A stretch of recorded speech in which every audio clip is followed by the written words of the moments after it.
Um, let's see. So a few years ago, minor league baseball came out with a promotion called Copa de Diversión, and it was ideally set up to increase the Latino population, the fan base, and created a lot of excitement for baseball and finding ways to rebrand in certain ways. And it was just a fun concept. So as you read here, Chanel was a marketing manager for that effort as well with minor league baseball. So I'm really happy to have you with us here, Chanel. Um, well, first, can you describe, what it is you did there and what you're doing now with SABR? Hey guys, so thank you so much for having me and speaking about Copa de la Diversión. So with Copa de la Diversión, I started as an intern in 2019. And what I was going to do was just be the liaison between the league office in St. Petersburg, Florida, and then all the 72 teams that we had at that point. So day-to-day operations, basically. Um, but then my boss, who was actually the one spearheading the project, his name's Kurt Hunsaker, and he created Copa de la Diversión, left for another opportunity. And I was basically in charge of the whole initiative. So all the way from different uniforms, so licensing to trademarks to day to day to let's see how the teams vote to other marketing initiatives and then recap all those with our partners. So we have two partners tied to Copa de la Diversión, which were Nationwide and Eco Outdoor Power Tools. So I had to deal with all that. And now here at SABR, I'm the community engagement manager, which basically I deal with all of our members from the acquisition point to the renewal phase. Gotcha. It sounds like, when Kurt left, it sounds like, he just created a lot of responsibility for you. Had you had any background with trademarks or licensing, or is it just something you had to learn on the go? So when Kurt left, really he gave us a basis of how the initiative was run. And we did have departments. So we have our legal department that dealt specifically with those trademarks and IPs. We have our licensing department who work alongside baseball operations to make sure that the uniforms were according to the standard. So it was mostly just me leading that charge so that things would get done by end of the day or something. Gotcha. Well, let's see, you were not there at the beginning No. of the program. And so based on what you did know when you first came in, just describe the genesis of the project. Yes. So basically, the marketing side of minor league baseball was led by Dave Wright, and him and Kurt Hunsaker, I'm sorry, that's my accent there, really wanted to hit the Hispanic, Latino, and Latinx audience, but we're trying to kind of come up with a project that was authentic and didn't come up as a Los Lakers night, Los Suns, that it's just a Right. Hispanic Heritage Month checklist that Sure. you just, okay, perfect. So Kurt Hunsaker led that charge alongside Belisha Montgomery, who's now the director of diversity and inclusion and minor league baseball. So they did a bunch of research to see which markets out of the then 160 could fit for the pilot teams. And those pilot teams that started in 2017 were Visalia in California, Kane County, Las Vegas, and then Charlotte in North Carolina.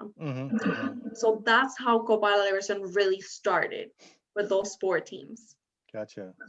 And I know Visalia very well. My family's from there. Oh, really? Yeah. That's awesome. I've been to Visalia. It's great. I was, as a kid, I went to Municipal Stadium there for a number of Oaks games.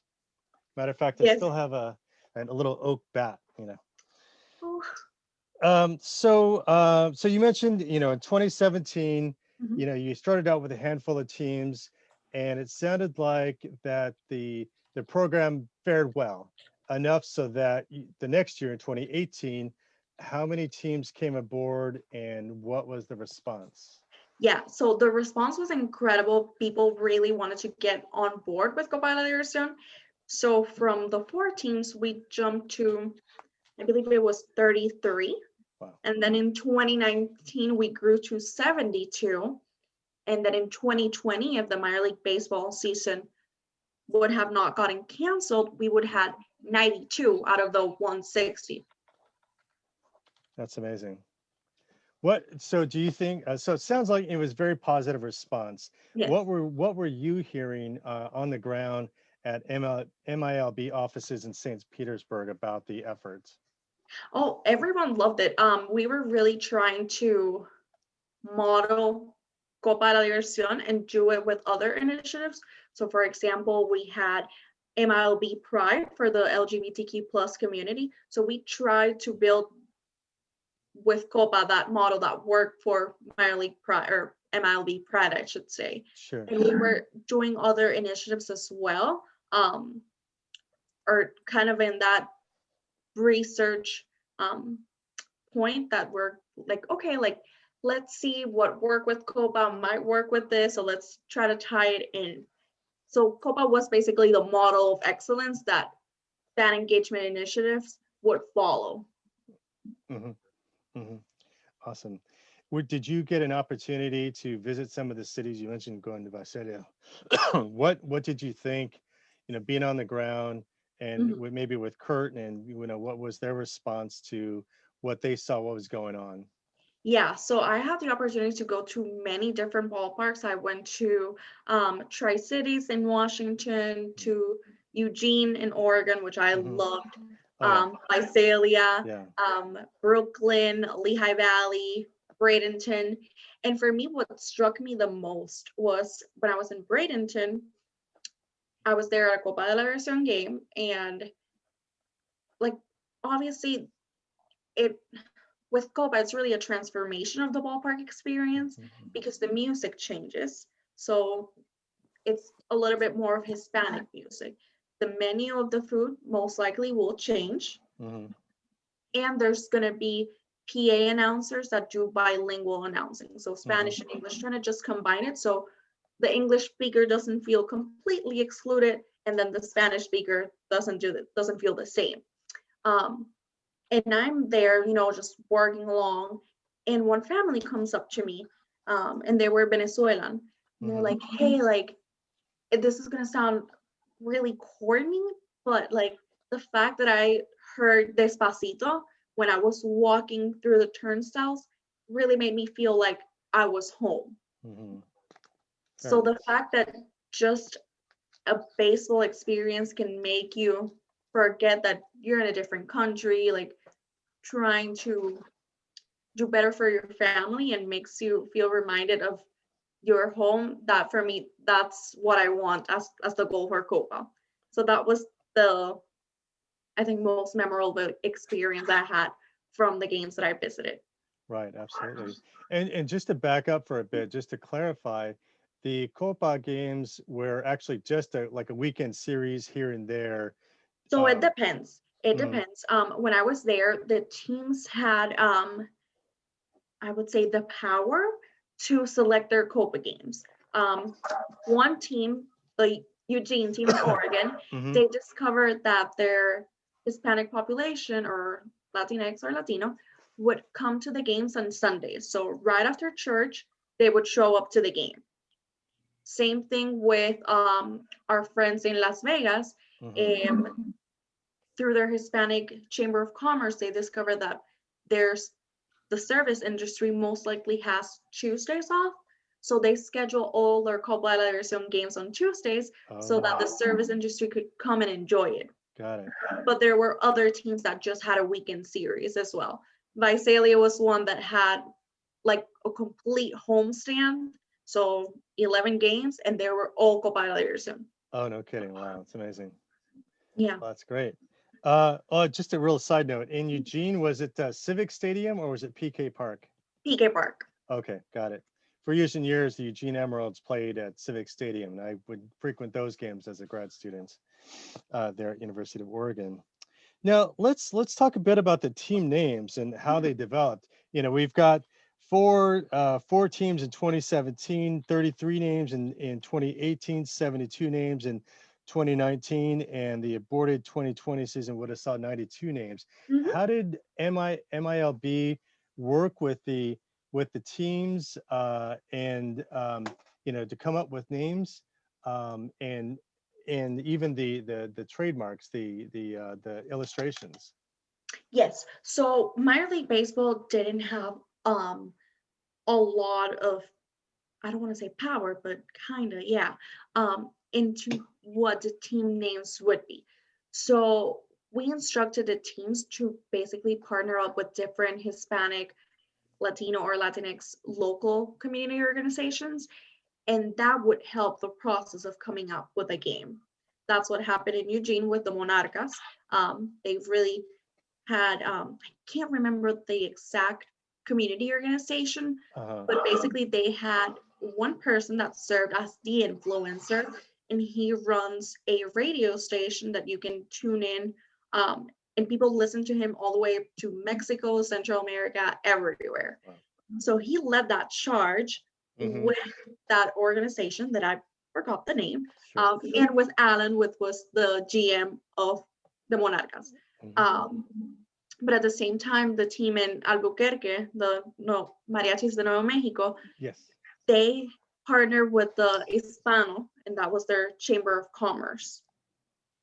And they were like, hey, like this is what we need to do. The Hispanic Chamber of Commerce like did surveys out to their membership to see what they would like, what they wouldn't like, what colors. So it was really a team effort with an organization. Lehigh Valley, for example, they knew that their population was mostly Puerto Rican. Mm-hmm.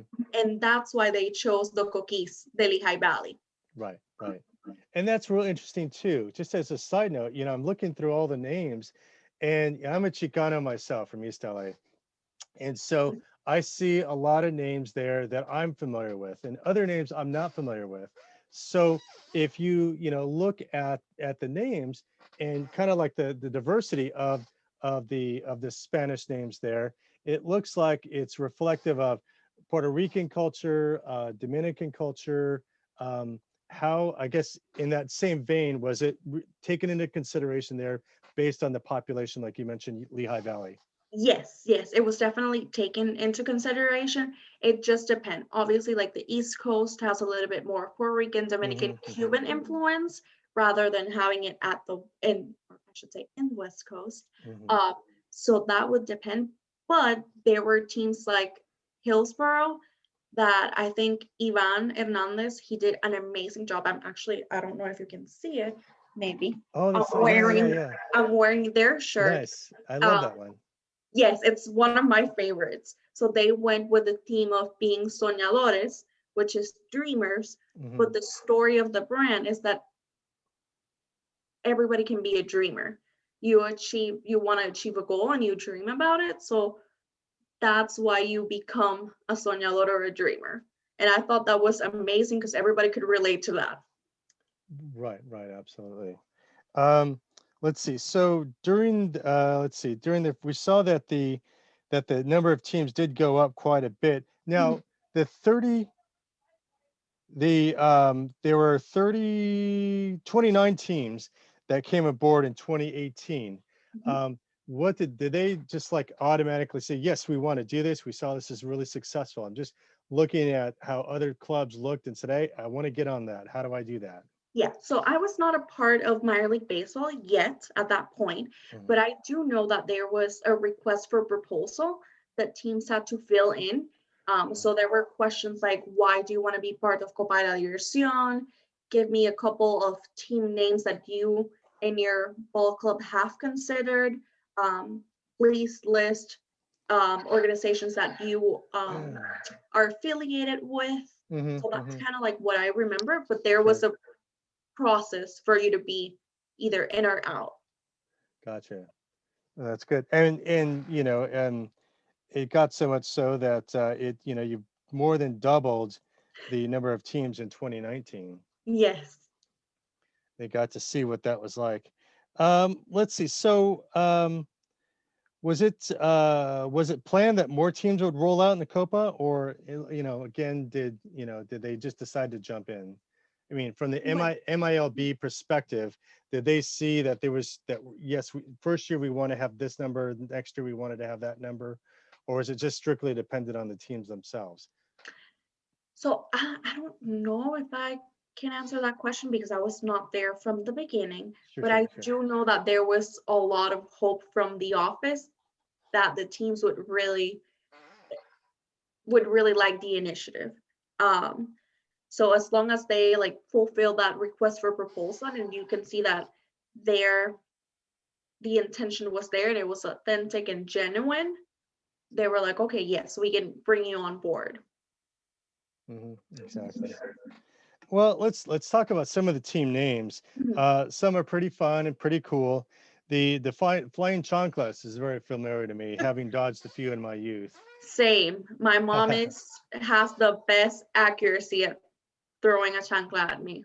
Yes, it's just amazing just how accurate they are. I never thought it was more for me. It was my grandma. Oh, and they're even better. Yeah, That's the worst part. Grandma's even better. yeah, they just had years to hone that accuracy. So I guess let's getting back to, how are those names developed? And I guess what were you thinking when you first came aboard and you saw some of these names, from the lowriders to the curved boots, the mariachis and so forth? What were you thinking when you first walked onto the scene? So like you, I was born and raised, or I should say, I was born and raised in Puerto Rico, and I came to the United States for undergrad and then grad school. So I was fresh out of grad school. That was my first internship out of grad school with minor league baseball. So I was familiar with flying chanclas, with coquis, pejigantes, but a concept like the Yakumamas from Asheville that were supposed to roll out in 2020, I was like, what is that? So I would say that for me, it was a really good learning curve culturally to Hmm. learn about these team names, to learn about other traditions and the history behind why this team and region chose that that name was symbolic for them. Right. Gotcha. And I'm looking at all the logos here, and I'm looking at somebody like the Ron Rock Chupacabras, and you just can't help but think, wow, those are just really wonderful designs and drawings and Yeah. things like that. Did the teams themselves, did they employ the artist, or was that something out of MILB? Both. So minor league baseball did help with some designs. Other teams had Latinos, Hispanic, and Latinx people that were the Hmm. designers of that brand. The fun case with the lowriders was actually that they hosted a car show during their Copa la Diversión games. So their games, if I remember correctly, Uh-huh. were held during a Father's Day weekend. Okay, makes So the sense. the lowrider that got best in show Sure. was the lowrider that was going to be the logo for 2020. Oh, So I thought that was super neat. yeah, absolutely. So it looks like, I don't know if it's a red car, so maybe it has some Yes, orange it flames on started with it. the purple one and then it's like orange, red, yellow. I don't Yeah, know, I have glasses so I can't see. yeah, exactly. Uh, typically you think of lowrider, it's a 64 Impala is your typical or lowrider when it comes to mine and so Mhm. forth. But yeah, so it's just a beautiful design. So again, the designs were incorporated both working with artists from the team and with Yes. when you're working with the trademarks and licensing and so forth, what's the kind of the give and take between the team and MILB about the market itself? What do you mean by that? Well, that means like how many iterations would you have to go through that you are aware of? Like, you send first draft, like, hey, this is my first draft. What do you think? No, what about this? And so forth. That's the kind of the give and take I was thinking about. Oh, okay, so that's a good question because it really depends on the design. Hmm. I was working really closely with the Lloronas, the Rocky Mountain, Uh-huh. and that's also based on like a folklore kind of story, Yeah, just like yeah. the chupacabra. Right. And the And cookery and yes, for that design, we had to go back and forth probably more than 5 to 6 times. wow. Yeah, so from the first draft that the designers made all the way into how we're going to incorporate it to the uniform so that it fits into that standard of having the city, the name, Yeah. the correct sleeve patch, either on the right or the left. So it's a lot of give and take between the teams. Yes. Yeah, yeah, absolutely. And I'm sure that the primary colors and so forth Yes. as well. Building a style guide for them so that if you need like merchandise, you can have it as well, to incorporating new era into the process of the stitching and the patterns. Hmm. Yes. Hmm. Yeah, absolutely. And even, you Mm. think about, some of the designs, and I'm looking at the um, the photograph of all the logos. You Mhm. think about some of them that actually do incorporate some of their, that like Bradenton's, you know, Mhm. um, how it looks like the pirates, Yes. the pirates logo, and I think that's pretty cool to kind of keep that sort of, you know, um, keep that mark sort of in line with the, what the pirates logo might look like. Here's another fun one, the chicharrones. I like how the pig is kind of divided up into the various cuts. Yes. I What's love me some chicharrones, so exactly? Yeah, yeah, absolutely. So what's been your favorite designs? well, I have to admit that I'm very biased and I loved every brand that is Puerto Rican based. So Lehigh Valley, Scranton Wilkes and Bar that has the gigantes, um, and then Del Marva, which has the rooster or the gallos. Uh-huh. I love them because that reminds me of my grandma. The lowrider, I love. Let's see, flying chanclas because it reminds me of my parents. So I think it's a very good mix between obviously like my heritage, but Hmm. also what reminds me of my family. Do you have Right. any favorite ones? And that's the thing, we talked about this before. I love them. I love a lot of them, and I have more desire than money.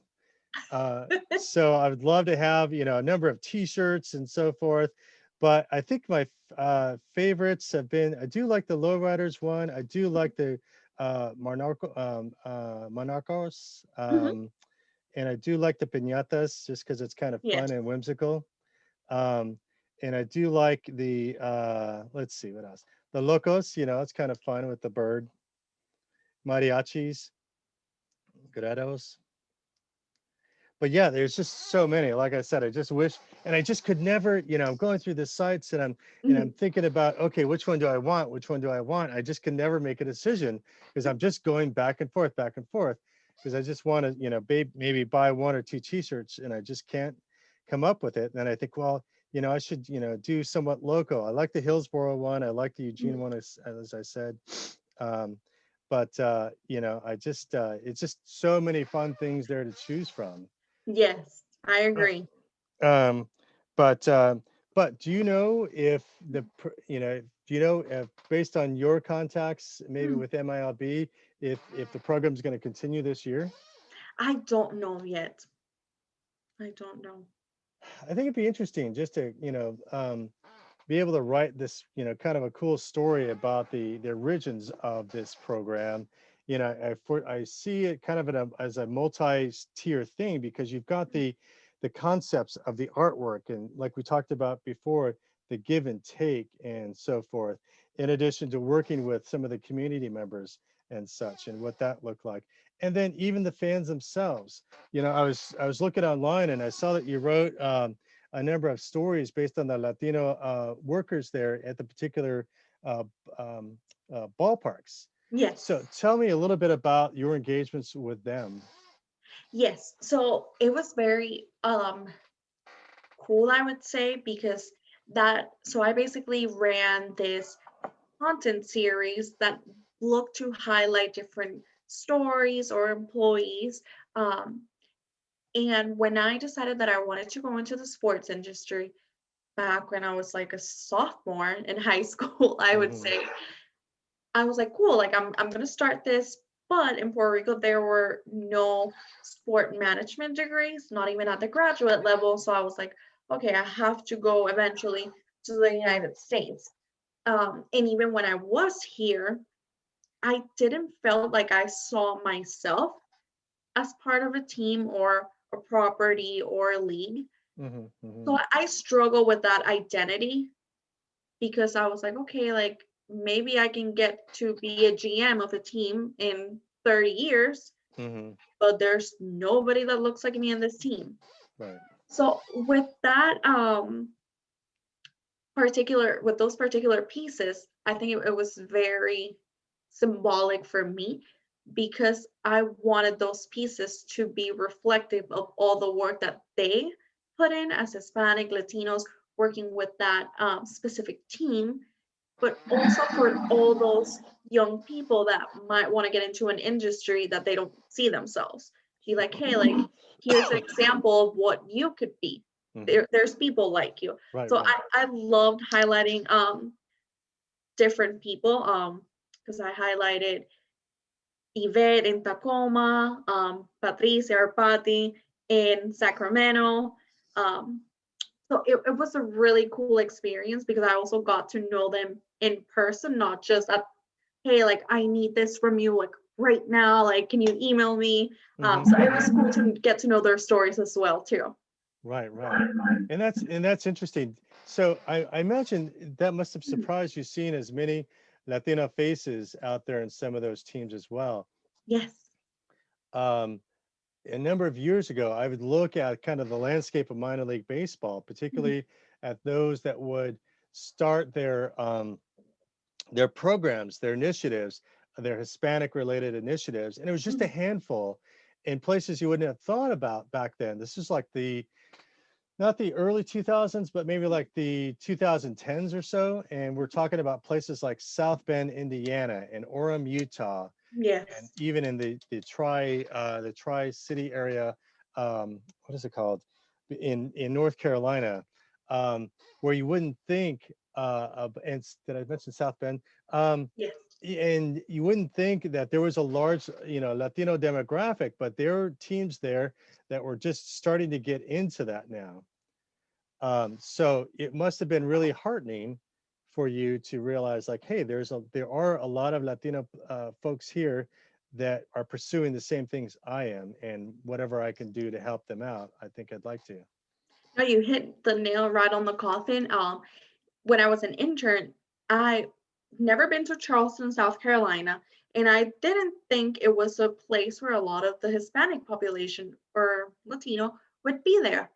And I found that Charleston was actually really trying to engage with that population, and they even developed this bilingual reading program Okay. so that the kids from kindergarten, I think it was all the way to sixth grade, could win a ticket to a game Mm-hmm. by reading. And it didn't have to be exclusive to English. Whatever their first language was, if they, let's say, read 300 pages from April to June, in Mm-hmm. July, they would have a ticket and they could come in with their parents, which I thought was amazing because it was the first time that, to my knowledge, minor league baseball had a joint literacy program. And that's really interesting too. Do you were there any other type of programs that might have developed about that? You know, much like the literacy program. Um, and I think I was also looking at some of the conversations with the community, Mhm. and how that affected. So that is how were how was Copa very sustainable in those communities as well. I'm not sure. I'm So that is, were there sustainable programs in those markets for the Latino communities that? Yes, they were built by specifically by the teams. If they needed support from us, we would of course give them to them. One that was very interesting, and I haven't seen it again was in Visalia when Jennifer Reynolds was the GM. Mm-hmm. And basically, she had a mental health awareness night, specifically for the Hispanic population, Sure. which is hitting on two mega taboos Right. within our community, Yeah. because we do not like to talk about anxiety, depression, or any other mental health issues. Um, so I think that was amazing on her part. So basically, they brought in different professionals, or medical health professionals, I should say, to come and talk to the teams about, or to the teams and to the people that would be in the panel about mental health. The same thing was done in Eugene, but this was for literacy. They had a partnership with this community, this organization that would bring English as a second language kind of classes. So they would come into the ballpark, and whoever wanted to volunteer, they basically paired you up with an immigrant or someone that um, needed help with speaking English, and they would pair you up, and you were kind of like their mentor and try to like help them understand the language better. So those are examples of how many different programs were developed by the teams from the ground up and celebrated during Copa de la Diversión. Oh, that's wonderful. How did Kurt respond to some of these programs? I'm sure he was just really Oh, he very loved excited. it. Yeah. He loved it. He was all about it. He was super supportive. And this was his baby. Copa de Diversión was his baby. So I'm sure that he was very proud. Yes, he was feeling very proud, I should say, about it. Sure. Absolutely. And you know, I also think about maybe perhaps some of the genesis of the project itself may come from some of the major league teams that have had some Hispanic heritage nights and so forth.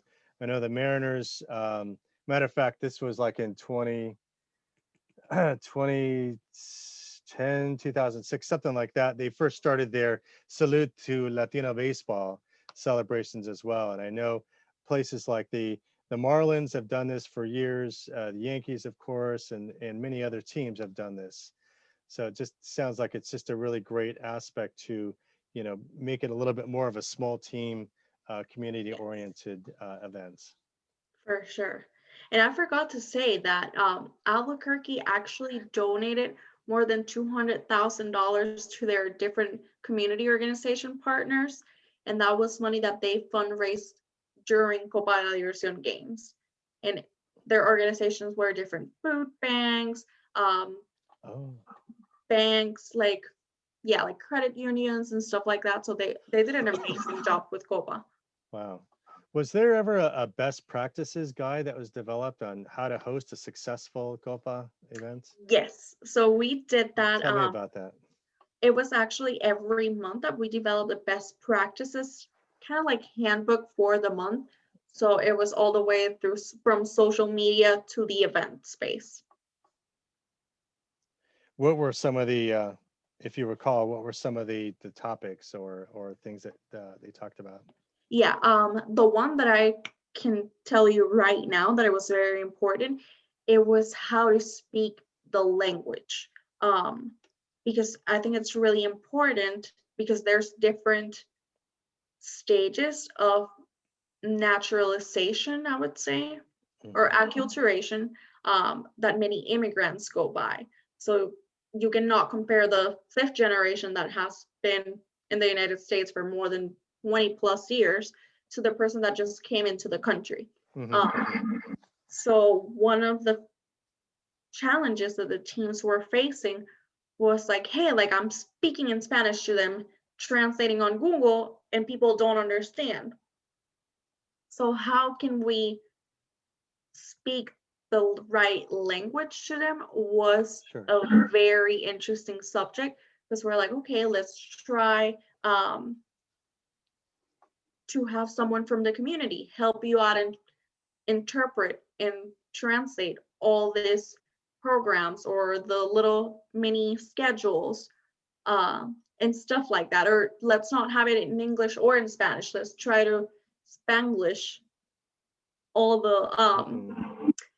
I would say materials. So Yeah, it was yeah, very interesting too, because it it it was different from market to market. So the Lehigh Valley with all the Puerto Ricans, as Puerto Ricans, we don't have the same slang as people from Mexico or right. Guatemala. Hmm. So the words mean something completely different. So that For was sure. a really interesting topic that we always touched on in those best practices handbooks. And that's really super important. I think you really just, you really do speak that very well, that, our different cultures will have different words, different Mhm. sayings, different slangs and so forth. So that is to say, we're not all one size fits all. Yes, correct. Gotcha. Were there, you start thinking about, some of the other best practices and so forth. How did, were there any best practices about food or about music, that the teams might incorporate during their events? I don't recall for food. Um, Okay. and I don't recall anything for food or for music other than try not to exclude anyone with the music, just like the PA example I gave a couple minutes ago, that it should not be all in Spanish or it should not be all in English. Hmm. Same thing with the music. It should not all be like straight reggaeton or banda or cumbia. Right, Let's mix a little bit reggaeton, but let's put a little bit of country and a little pop so that they can all mesh together. right, exactly. That's cool. Um, how did did you get a chance to talk to any of the players, any of the Latino players? No, I didn't. Ah, yeah, it would have been cool just to kind of hear what they would have thought about it as well. Yeah, Wow. That would be interesting to kind of go back and see what their thoughts were on that. for sure. No, I would love to see what Wander Franco, number one prospect from the race, Yeah, thinks about it. yeah, exactly. And and I'm sure they would have thought it was a cool thing, Hmm. and most likely I'm sure they'd be surprised that there was such support for the Latino communities as well. Yes, hopefully. Hopefully. Yeah, absolutely. Um, so with and it's too bad that the season, of course, was canceled last year because you would have Hmm. had 92 teams. Yeah. And that's, 90, that would have been 20 more than 2019, Hmm. whose branding, whose t-shirts and ball caps and the programs didn't get a chance to get off the ground. Correct. We did have an unveiling day back Ooh, in, I was trying to tell think. tell me No, that. so this is gonna be a fun story, Yeah, tell me. which is probably gonna give me a little bit of PTSD because in November of 2019, we did unveil the names and the cities that were gonna be affiliated with Copa de la Diversión for the 2020 season. And then in March 12th, we were gonna do the full uniform and cap reveal. Wow. And what happened in March 11th? The world stopped and the Oklahoma City Thunder decided to cancel their game with the Utah Jazz.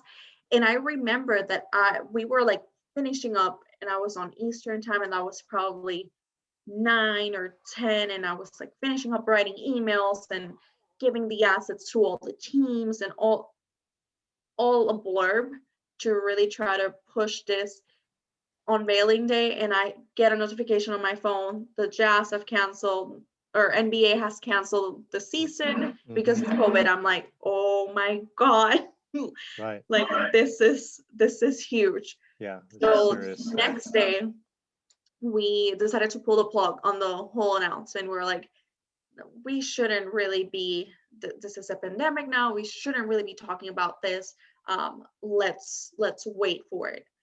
So that's what we did. We suspended or postponed, I should say it's a better word, Hmm. the unveiling. And those teams haven't had a chance to really like publicize their full unis and their caps. Yeah. But that was the idea before all this pandemic happened. Yeah. Oh, wow. So I mean, that would sound a whole lot of fun, that reveal Yes. day. Yes, it's super fun. We had it staged where depending on your time zone, Hmm. you were going to drop. So of course, like a team in Tacoma was Yeah. not going to drop until 1 p.m. their time so that they could get the most out of the outlets Yeah. and the media presence. Yeah. So it's really a fun day. I was a part of 2 unveiling days before, Yeah. and they were a blast just to see the reactions on social media, to see how the team really enjoys that aspect, that attention, and to see every part of merchandise like the shirts and caps selling out. That's such a joy. Well, let's walk me through like a typical unveiling day. So let's say I'm sure there's a certain amount of prep the day before, and I'm just trying to imagine. I guess it's sort of hard to imagine. You've got the uniforms all together. You've got maybe there's a cork board. There's some kind of foam board with the logo on it or something like that, and it takes place at the ballpark or where? So that depends. That depends. Okay. Our unveiling day is on just digital and social media channels, and then the teams decide whether they or the place that they want to do their unveiling. Okay. Charleston, they started their joint literacy program on the unveiling day, so they had it at an elementary school. They bought the mascot and they brought the kids some T-shirts with the Perro Santos logo. Um, I think it was the Matamoscas de Midland or Midland Odessa, had an event at their ballpark. Okay. And they had like the whole food and they had decorations. So it really depended on what the team wanted to do. Sure. Albuquerque had a press conference because they won Copa de la Diversión twice. So they had like all the bragging rights and the big trophy as well. So it really depended on how the team really wanted to celebrate that day. Yeah, absolutely. Oh, wonderful. I mean, it just seems like such a wonderful community spirited, event. Yes, Wow. no, it was. I loved every minute of it. Yeah, it must have been just a real blast just to be a part of Yeah. that. Well, good. Any other tidbits or things that, from your days there working with the program that I you'd don't like to know. mention? Josh, Kit, do you have any questions? Mute myself here. Okay. A friend of mine owns a team, Mhm. and I believe they were part of the Copa program. And they grew, I won't mention team until you tell me whether I may be wrong, that they had trouble drawing in the league. And they grew twice as many people the night they changed the name of the team and they had Latin American celebrations. Mhm. And he was told they couldn't do more of them, that there was a set number that they had to confine themselves to. Is that true? I do not recall that. So I won't be able to give you an answer on that. There was a minimum of games that the teams had to celebrate or incorporate the Copa de la Diversión. But I remember Corpus Christi actually had every Sunday was a Copa de la Diversión game. Well, they did every one they could do, and they were so successful that they wanted to do more, and they were told, nope, this is the program, you can't do more. No, the team doesn't exist anymore. It's one of the casualties to the contraction, which is a tragic thing. Yes. It seems to me, first of all, congratulations. I'm a young man, as you can see, and I find myself in a diminishing population of serious baseball fans. I think baseball has dropped the ball in terms of cultivating support among young people and immigrant groups, ethnic groups, and you're doing the job. And I look at so many other trends, notably the decline of minor league baseball, the contraction, which I certainly grew up as a fan of a local team before I ever knew there was a big league team to. So a great job. But if that's the case, that's a real problem. I won't say it because if it's wrong, I don't want to make it appear he spread some misinformation. I doubt if he did. Mm-hmm. No, for sure. That is something that at minor league baseball we recognize. Like, our fans are skewing way older. How are we gonna get new fans, younger fans that are gonna love and appreciate the sport of baseball? And Copa de la Diversión and MLB Pride was one or two ways that, hey, like, there's these people that love baseball. How can we get them to feel welcome at the ballpark? So that's did the team publications throughout the season reflect the Latin community? Do they have articles in Spanish? Do they talk about the history of baseball in Puerto Rico and Cuba and Dominican, Mexico, things like that? So that depends on the team, because it's really up to the team. Eugene, I can say Eugene because I went to a bunch of games there. They had the ability to do 2 programs, so their publications were both in English and Spanish. But there were some that they just didn't have the manpower to do so. And in Fresno, I know that they hired a local journalist to do those publications for them. So that was a perfect partner for them to have. Thank you. And just to interrupt here, I'll just tell you, Chanel, that Kit is a bit of a celebrity in our ranks. He's led the Cuba ball tours for quite a number of years. 20 years this year, actually. Oh, wow. Congrats. Yeah. I don't know if you're familiar with that, but Kit, if you want to just tell her what Cuba ball tours is. So since 2001, I take 1, occasionally 2, and I missed a couple because of the impact of the World Baseball Classic.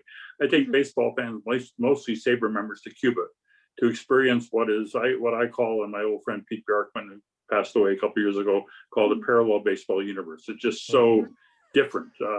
And I unfortunately can't go now because of the pandemic. I was actually going to update there's 2 veteran players left in Cuba who were prominent in minor leagues. One is a man named Andres Ayon, who is a Mexican League Hall of Famer. Ayon is very unwell. He had something like a stroke because of the situation, the hospital being overwhelmed with COVID. He's not being treated very well, and I'm not very optimistic about his future, but a very fine man who's been a pitching coach in Cuba since his return from Mexico. Oh, wow. That's so interesting. I've never heard of that. So 20 years of taking folks. It's illegal, so I advertise. I mean, it's not illegal. I do it for a long time. I wouldn't get a license because I didn't want to dignify the blockade, and now I get a license. Although now you can't, but I suspect that with Biden things may change. But it's I saw so many of the players, Ken Morales and the Gurriel brothers, and before they left the island, some of them as teenagers.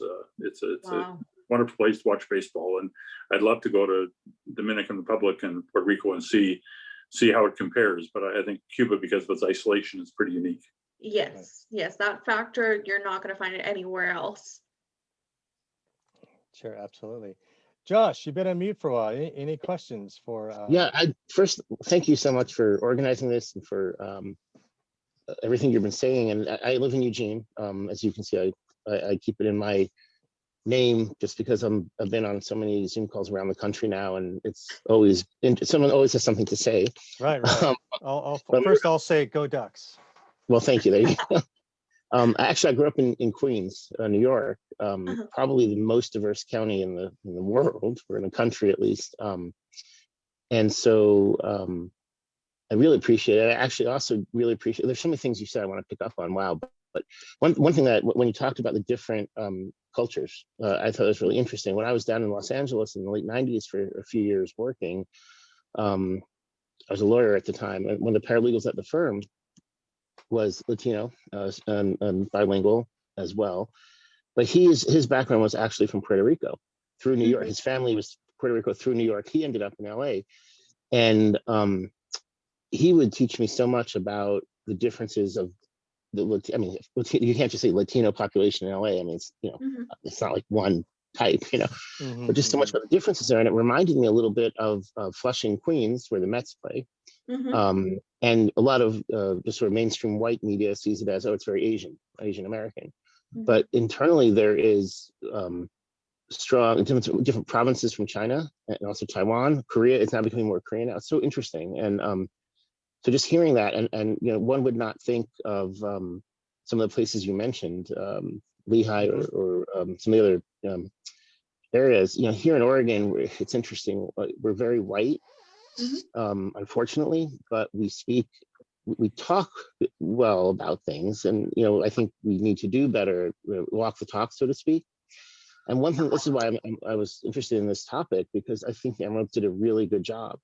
And I can't remember what year they started. It may have been before you joined minor, because I vaguely remember, at least I think it was Tuesday nights. You had mentioned Sundays after church for some of the games, but I think if they had it more than 1 year, there may have been 1 year where they were doing Tuesday nights. I can't remember now. Yes, they did Tuesday nights. I can't remember the year, but I know that they did Tuesdays. And I can't remember if that was before or after Sunday. Like maybe Tuesday, they thought it would be a night to get more people out, because not a lot of people go to a game on Tuesday, but then they moved it to Sunday because of the church thing. I'm not really sure, but the GM we have here, Alan Benavides, he's from amazing. California. Yep, and he actually was the one who did the first minor league Pride night. With the first uniforms. Yeah. I was there. Were you at the game? I was there, yeah. Yes, I was at the game. Cool. So they had a pre-talk by Candace Gingrich, if yes. you remember that. And okay, I'll tell the quick story. So she, of course, is a LGBT activist, but also half sister, I think, of Newt Gingrich, which is kind of an interesting story in and of itself. Sure. But the way we got her was that a friend of mine here in Eugene, who's also Rebecca, now she goes by Rebecca Dinwoody, but she was Rebecca, gosh, I can't remember her name, but she used to work with Candace years ago. And so they stayed in touch. So they flew her in and did a whole pre-talk about it. And they had a local community, and just in part of the seating area and in kind of the third base side, they had a little open space, and they had like a pre-game talk, and people sat and listened. It was fascinating. And I remember Alan's mother, and I feel comfortable saying this because she was very public about it there too, but you're already nodding, herself talked about coming out later in life. And so I just think it's so, and I think he really gets Eugene, because he is trying to do things like these different events. The other thing I was going to ask about was, there was one thing you said about Eugene or Hillsborough. I can't remember now. I'm sorry. You're good. But no, I guess the one main question I was going to have, I think it was already asked, is kind of what's happening this year with the program. I guess we just don't know yet. I don't know. I still have some colleagues that work in minor league baseball, but they don't know. So it's up in the air, really. I was just surprised. I mean, having lived in Eugene, going to grad school there, that there were that many. I knew there was, good pockets of the Latino community. I just didn't realize there were, years later now, that the community had expanded so much. The number, it's really low. It's about like 4%. But Alan does a great job hitting the community, and with, I can't remember his name, but I know I follow him on Twitter. And he has that radio station, Latinx, which is heard in so many different countries, that they really do a good job, really. And I remember that, to your point, Josh, Alan's mom gave a speech when they were part of the Cubs farm system to the players about the importance of understanding the LGBTQ plus community. And I was in the locker room when she gave that, and it was so powerful. It was so moving. There were so many tears. And at the end of the day, I should say, it's not because it's only goodwill, it's what you should do. But these are people too. Like, they do play baseball, they work, but we can all identify with. So I love that that Alan was like able to really like push on those banners and be like, no, like, my mom's part of the community. Let me have her talk to the players. Let me have Candace here give this panel in the concourse, like before the game. And you could see that people were interested. People were asking questions like, hey, like, my granddaughter just came out, like, how should I approach this? And Candace was very blunt and be like, hey, like, you love her, like, it's totally fine. So yeah, I give so many props to Alan for just being amazing. The other thing that was interesting that some people were talking about, not at the talk, but afterwards, just in the stands, I don't know how to, well, I'll try to phrase this right. A lot of the players, at least in the Emeralds at the time, and probably throughout a lot of other, this was low A ball, now we're going to be high A, of course, it's a whole other story, but were Latino literally from the other country, and some didn't even speak English too well. My daughter, who's now 13, she did a 2-day camp that they had there. One of, I think she's the only girl in it, actually.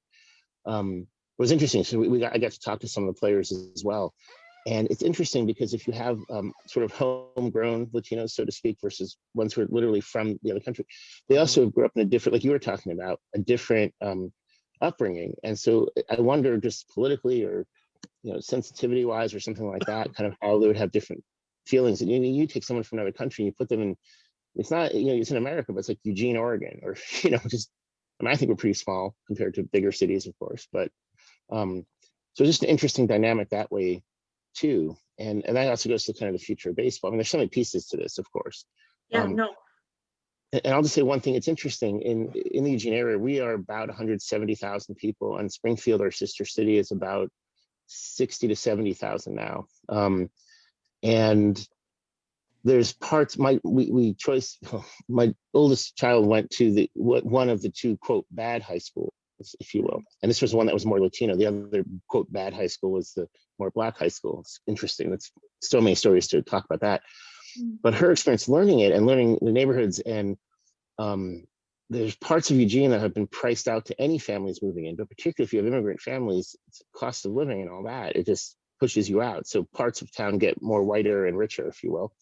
So for those who know the Eugene area, North Eugene, Northwest Eugene, and parts of Springfield now are actually becoming more diverse, interestingly, because it's easier, deeper housing. So, especially for immigrants coming in, it's fascinating. I just love how baseball has so much to do with like life too, Yeah, society and baseball are just like intertwined in such an interesting way, like you say. So yeah, no, I could keep talking about like the experience of Latino ball players, like coming when they just signed at 16. So it's crazy. I'm looking at Canadian census figures, and I'm shocked. 1% of Canada is actually 1.3% of Canadians are of Latin origin. It's and in BC, my province, it's actually right at 1%, 44,000 out of 4.5 million. Okay. So I assume Vancouver is not part of the program. Our president, the team president, is from South Florida. He would be a lot of experience working in like that. There's such a small population. It's 25% Indo-Canadian, South Asia, and probably 40% from China, Taiwan, Korea. So that's our visible minority is majority probably in Vancouver proper now is Asian. But I'm surprised it's so little. Well, actually, Filipino is a very large growing population. I don't know as colonial whether they are to what degree they're considered. I don't think they're considered Hispanic. Yeah, but very small. Interesting demographics though, that kid.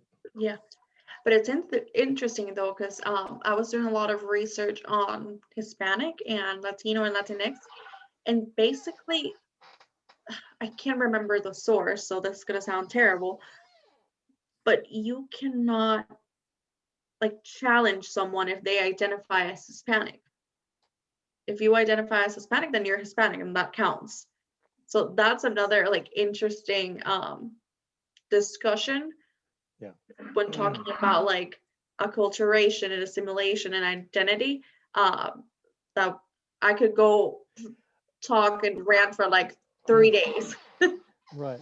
That's the same with Indigenous people in Canada. In Canada, you're Indigenous if you identify as Indigenous. That's criteria. But in some communities, they have to identify you as well in the community. But you can simply declare you're Indigenous. The problem in Canada, many people don't declare indigeneity, and that leads to all sorts of denial of benefits they would receive if they did. Absolutely. It's funny. I have one of my best friends here in Eugene is originally from LA, and he does not like the term Latinx. He says, I'm Chicano. And that's how I want to identify. And if you, of course, we respect however you want to identify. But the other piece, Kit, where in BC are you, Kit? I'm in Vancouver. You're Vancouver. Okay, yeah. My wife grew up in Portland, but was born in Australia. So I've learned a lot about the Australian Aborigines and the situation there, not dissimilar to our country and Canada as well. I Farther guess behind it. yeah, well, Much farther behind.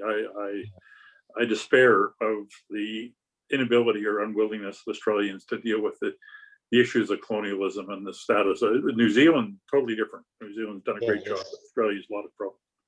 Yeah, exactly. But it's interesting dichotomy, because when she moved to Portland when she was a kid, her mom was Australian, her dad was from Minnesota, and they met in Sydney. They met in New York, of course, because where else would, I always joke, a Jewish woman from Australia and a Jewish man from Minnesota meet, except New York.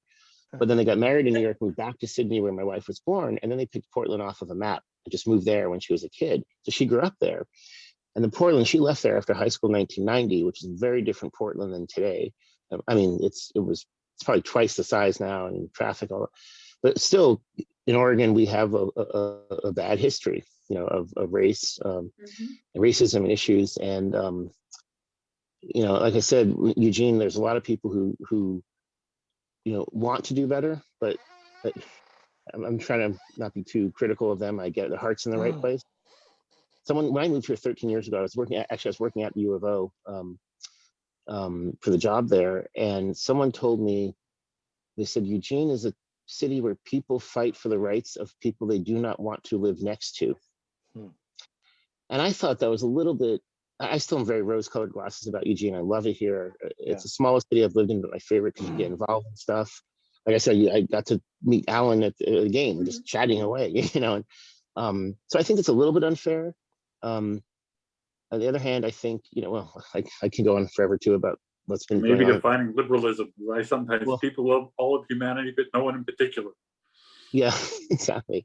Let's not talk about the last 4 years. But I'm very curious, and the question asked about contact with players, about the pride that they feel when these nights are celebrated in their towns. Because I don't.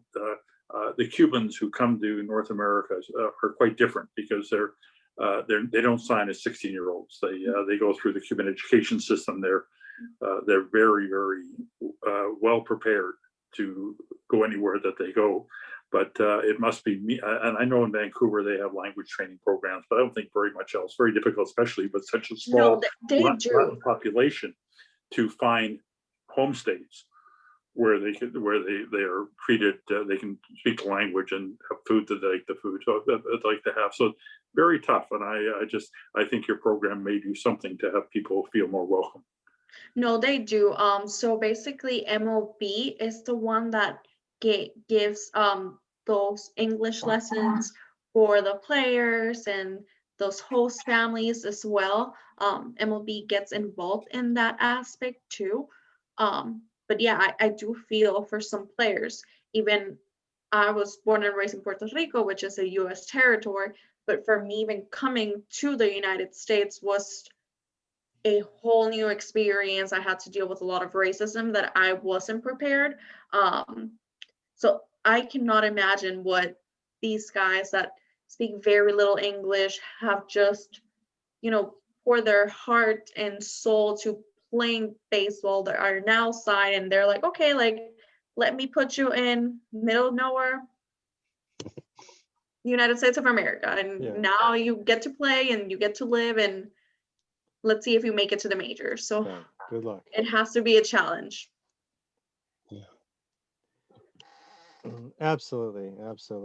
And it's good that, from what I understand, at least with the academy systems, that they're trying to do what they can with the American culture classes and so forth, and the classes up in the minor leagues as well. I'm just curious to see how all that's going to go, with the change of minor leagues now that's owned by MLB and so forth.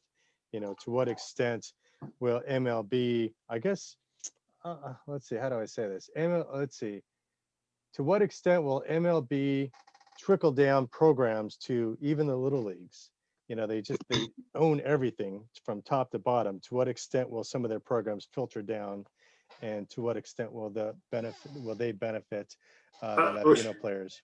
I was talking to the owner of the Vancouver franchise a little while ago, and one thing he remarked is that there will be very few players who Major League Baseball do not think will become big leaguers. I mean, there's no 7th round or 12th or 15th round draft picks, because and so they'll invest much more in player development, not only in terms of developing their talent, but perhaps developing their capacity to thrive wherever they are, because they're all really high round draft picks. And now these, of course, the ball players who come, the international players who come outside the draft are a different kettle of fish altogether. But I think that would be a very interesting thing to observe. I mean, I have a very strong predisposition against the move. Just the thought that there's no such thing as Pacific Coast League anymore drives me crazy. Yeah, so I'm told sure. it may come back. So Yeah, no, I can speak to my experience when I was an intern with the Kansas City affiliate for the Appalachian League, which is now MLB owned too. I was working with the Burlington Royals, and because we were a Rookie A affiliate, we got a lot of the 16 years old, and our season started like the last week of June. And Kansas City made an amazing job. They had this program called Breaking Barriers, and I would help out as a translator with the players. So basically, we went to different experiences. So in North Carolina, we went to a racetrack to see how people in North Carolina enjoy racing. And that was such a new experience for them, even for me. Like, I didn't know anything about a racetrack. But another thing that it was super cool that we, or Kansas City, did was that in Burlington, there's a smaller town that has Elon University very close by. And the Elon football team would partner with the players, and they would teach English and Spanish back and forth, but they would also put up different panels. And one of the panels that I was able to help with was the dating and relationships. And it taught the players everything about, like, hey, in the United States, when you meet someone, you don't kiss them or hug them. You're just like, hey, nice to meet you, or like shake hands. And that was such a like big moment for them. They're like, wait, I don't like just kiss him or anything. And we were like, no, like Americans, they like their space, and it's nothing against you, but that's just their cultural norm. So even explaining that concept was super interesting. And these are kids. I've gotten to meet a couple of minor league players on the Emeralds or some of the teams that came in to visit, and learned about some of them have homestays, although some actually they put a bunch up in a hotel in Springfield. And it's a big deal. Like one of them was explaining to me when they get food, when they're supposed to do training, when there's a free time. And I'm a big booster of downtowns. I work in downtown Eugene. I work for a government agency now, and if you don't have a car, then if you don't know, if the city you don't know it's at nighttime, you want to go out. You're a kid. I mean, you're 18 years old. You're 16 years old. You're 21 years old.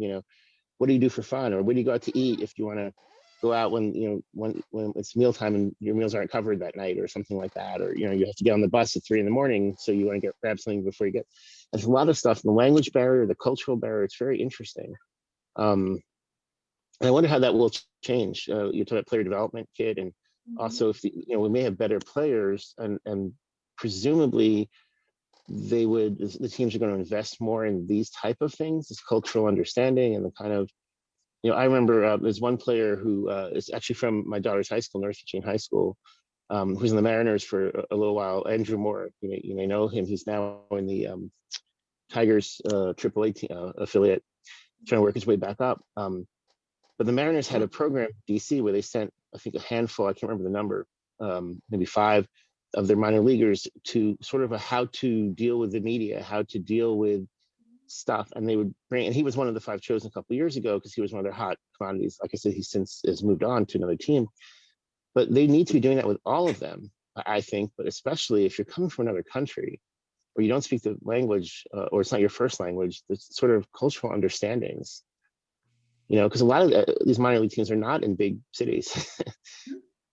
So interesting. No, you're right. The media training, now that you can really profit of your brand as an athlete and as a person, that has to be the for me the next point of like, okay, like this is what players and athletes really need to know. Yeah, absolutely. Okay, well, I think we've covered quite a bit of ground here, and I'm just going to call it a session. Thank you, Kit. Thank you, Okay. Josh. It's great to meet you, Josh. Yeah. And Chanel, thank you very much for Yeah, being thanks, with Chanel. It was us. great. I appreciate it. It was Of very good. course. Yeah, Now you know who's absolutely. calling you for renewals and everything. Let me ask you a quick question, Chanel, if I may. So you came from Puerto Rico to, where did you come to first? I assume you're in Arizona now, right? With Yes, SABR? so I'm in Arizona now, but long story, I went to Ohio University my freshman year, and I did not like it. I got really homesick. I could not stand the snow. And my mom had to basically like say, hey, like you made your decision to go to college here and it has not been good. So I'm gonna make the decision for you. And I was like, oh my God, like I'm gonna go back home. This is such a failure. But she's like, no, you're going to the University of Tampa. I already enrolled you. And I'm like, okay, like no questions, nothing. But yes, I was able to finish undergrad in 3.5 years after moving from Ohio. So that was a blessing. But it was a rough start. Excellent. Thank you. No, of course. All right, folks. Well, have a Thanks great again. rest of the Yeah. weekend. And thanks again. I really appreciate you all being here. Happy Thank baseball you. season. Okay. Bye. Bye-bye.